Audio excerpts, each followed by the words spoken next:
नमस्कार दोस्तों, स्वागत है आपका अपने चैनल मिस्टर एसवी क्लास पर।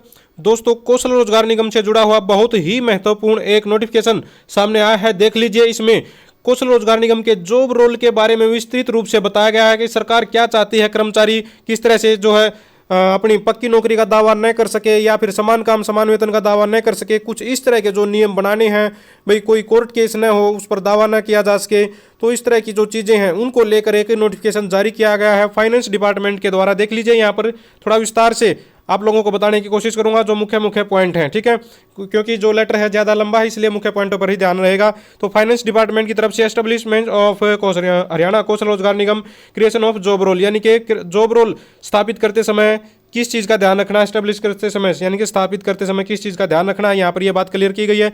ये 3 पॉइंट, ये जो 3 पॉइंट पहले, ये तो वो मीठी मीठी बातें हैं जो आप लोगों को सामने ही दिखाई देती हैं वेबसाइट पर भी, ठीक है। भाई कौशल रोजगार निगम किस लिए बनाया गया है, भाई जो कर्मचारियों का शोषण न हो, ठीक है, ESI या फिर EFF वगैरह जो है कट जाए, और जो पॉलिसी होती है सरकार की जैसे ट्रांसपेरेंसी है वगैरह, वो सारी चीज़ें लागू हो सके ताकि साफ सुथरा काम होता रहे। लेकिन इसके अलावा जो पॉइंट हैं उन पर किसी का ध्यान नहीं जाता, जो यहाँ पर स्पष्ट किया गया है। मैं आप लोगों को बता दूं, ए पॉइंट है जो ए पॉइंट है, ये जो इसमें ये बात दोस्तों ये स्पष्ट किया गया है कि जो रेगुलर जॉब का नाम होता है, नौकरी का जो नाम होता है वो, और कौशल रोजगार निगम में जो जॉब रोल है, जो जॉब टाइटल है, उनमें अंतर होना चाहिए। सरकार ने यहाँ पर यह स्पष्ट किया है।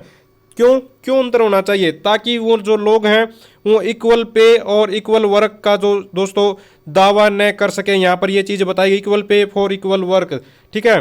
वो पोस्ट जो गवर्नमेंट एम्प्लॉयज़ की होती है, जो नाम होता है, वो नहीं होना चाहिए, उससे अलग होना चाहिए, ताकि समान काम समान वेतन का दावा न कर सके कोई भी कर्मचारी, ठीक है। यहाँ पर ये बात इन्होंने स्पष्ट कर दी है।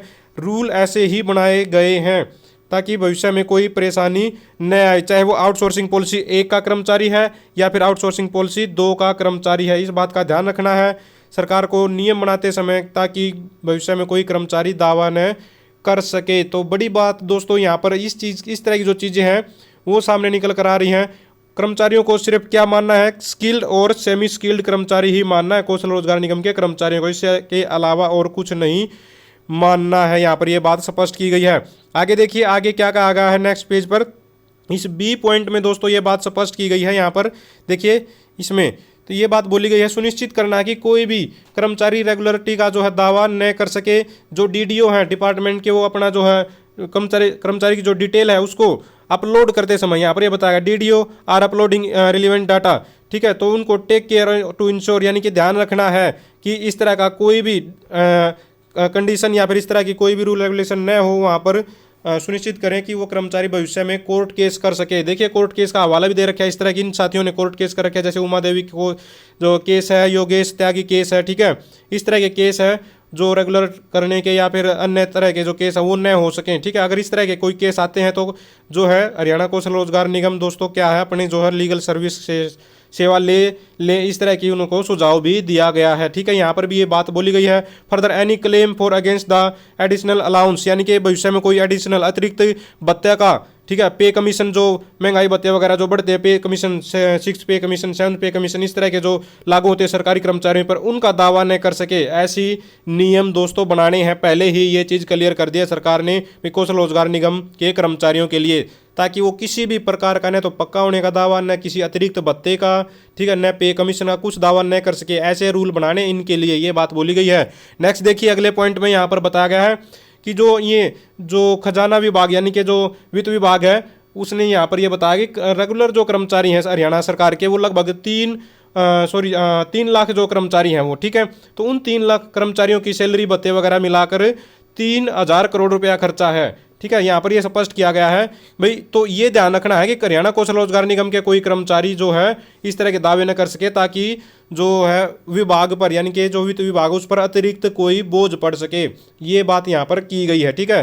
तो यहाँ पर इन्होंने ये बात भी स्पष्ट की गई है कि HKRN would engage more than 1 lakh worker for man power deployment, यानी कि जो हरियाणा कौशल रोजगार निगम है वो 1 लाख से ज़्यादा कर्मचारियों को डिप्लॉय करेगा, 1 लाख से ज़्यादा कर्मचारी उसके तहत काम करेंगे। इसलिए ये ध्यान रखना है कि अतिरिक्त भत्तों का, अतिरिक्त डिमांड का कोई भी बोझ विभाग पर न पड़े। इस चीज़ का ध्यान रखना है, कोई भी कर्मचारी दावा न कर सके कोर्ट वगैरह के तहत। ठीक है, ये बात यहाँ पर स्पष्ट की गई है।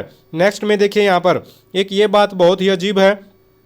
As per the deployment of manpower to providing specific service as a commercial venture HKRN, यानी कि ये एक वाणिज्यिक संस्थान की तरह से काम करेगा। Should function on sound business, यानी कि टोटली बिजनेस, एक तरह से बिजनेस स्टैंडर्ड यानी कि बिजनेस के रूप में काम करेगा। मार्केट प्रिंसिपल यानी कि बाजार मूल्यों के आधार पर काम करेगा। इसे आप मतलब मोटे मोटी भाषा में ये समझिए कि जब कर्मचारी की जरूरत है लगा लिया, जब कर्मचारी की जरूरत है हटा दिया, वहाँ पर किसी पोस्ट को ख़त्म करना कर दिया। यानी कि मतलब किसी प्रकार का कोई दावा नहीं है, सरकार अपनी मर्जी से अपने रूल के हिसाब से चलाएगी। किसी भी प्रकार का कहीं पर भी कोई दावा नहीं कर सकते। बिजनेस मार्केट एक तरह से कर सकते हैं, यानी कि अगर वहाँ पर किसी चीज़ का लॉस होता हुआ दिखाई दे रहा है सरकार को, तो उस चीज़ को, उस पोस्ट को, उस कर्मचारी को तुरंत हटा दिया जाएगा।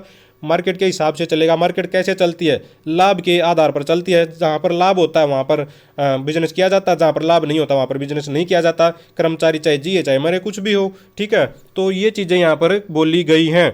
इसके बाद अगले पॉइंट में दोस्तों यहाँ पर ये चीज़ क्लियर कर दी गई है। देख लीजिए अगले पॉइंट में भी क्या बोला गया है कि किसी भी जो रूल को बनाते समय जो लेबर लॉ होता है, कर्मचारियों के लाभ के लिए जो बनाए जाते हैं, उनका भी ध्यान रखना है साथ में। ठीक है, ये भी यहाँ पर बोला गया है ताकि भविष्य में उनसे रिलेटेड कोई कोर्ट केस ना आ सके। भाई यहाँ पर इस लेबर लॉ का ध्यान नहीं रखा गया, तो वो चीज़ें भी ध्यान रखनी है। लेकिन उन चीज़ों को ध्यान में रखते हुए ऐसे रूल बनाने हैं कि भविष्य में कर्मचारी रेगुलर होने का दावा न कर सके, किसी भत्ते का, किसी प्रकार का दावा न कर सके। इसके लिए चाहे जो हरियाणा कौशल रोजगार निगम किसी लीगल एजेंसी का सहारा ले सकता है। ऐसे कर्मचारी जो पहले से काम कर रहे हैं, ऐसे वकील वगैरह जो भी कानूनी सहायता उनको लेनी है वो ले सकता है। नियम बनाते समय यहाँ पर ये बात स्पष्ट की गई है। तो बहुत ही मतलब ऐसी ऐसी कंडीशन है दोस्तों जहाँ पर मतलब कोई भी कॉमन आदमी ये सोचेगा नहीं। वो तो भले ही मतलब स्टार्टिंग में तो सब ये सोच रहे थे बहुत अच्छी चीज़ है कौशल रोजगार निगम कर्मचारियों के भले की है। ठीक है, 2-3 पॉइंट हैं जो भले के हैं, लेकिन वैसे तो कुछ इसमें भला दिखाई नहीं दे रहा है। कौशल रोजगार निगम ये एक तरह से ये मान लीजिए पक्की नौकरियों को ख़त्म करने की और एक सरकार का पहला कदम मान सकते हैं। क्यों? क्योंकि सभी जगह अगर कौशल रोजगार निगम के अंडर में जो कर्मचारियों को रखा जाएगा तो जो पक्की पोस्ट है उनकी ज़रूरत ही महसूस नहीं होगी। मुख्य मुख्य जो पोस्ट है उन पर रहेंगे कर्मचारी पक्के, बाकी सारे कौशल रोजगार निगम के अंडर में आ जाएंगे। तो ये था एक ऐसा लेटर जो सामान्य कर्मचारियों को नहीं पता होता, बस मुख्य मुख्य बातें पता होती हैं। लेकिन ऐसी ऐसी कंडीशन देखकर कोई भी कर्मचारी ये कहेगा कौशल रोजगार निगम अच्छी बात नहीं है, सरकार का अच्छा कदम नहीं है। तो ये थी कौशल रोजगार निगम से जुड़ी बड़ी अपडेट आप लोगों के लिए। अगर आप भी चाहते हैं हरियाणा में एजुकेशन से रिलेटेड कौशल रोजगार निगम से जुड़ी सभी प्रकार की जानकारी समय पर पाना, तो चैनल को जरूर सब्सक्राइब करें, वीडियो को लाइक करें, दोस्तों के साथ शेयर करें। Thank you very much.